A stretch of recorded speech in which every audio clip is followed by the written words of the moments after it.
Mami, rate mo nga tong pang-potluck natin.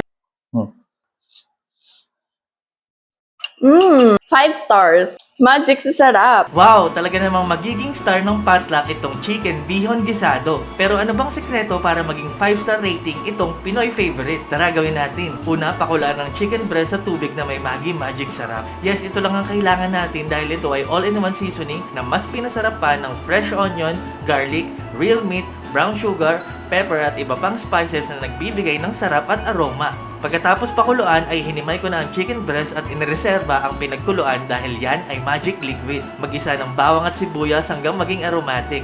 Maglagay ng paminta at ibuhos ang magic pinagkuluan. Next, ang magpapalinamnam ng ating bihon, Maggi Oyster Sauce.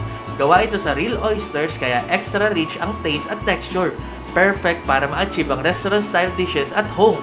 Hintayin mag-simmer at lutuin ang bihon ng ilang minuto. Isunod ang flaked chicken, carrot, green beans at cabbage. Haluin at lutuin ng 2 minuto pagkatapos ay pwede na itong i-serve. Look at that! Simpleng mga sangkap at simpleng steps, meron ka ng magic sa sarap na chicken bihon gisado na talaga naman magpapamagical lang anumang handaan.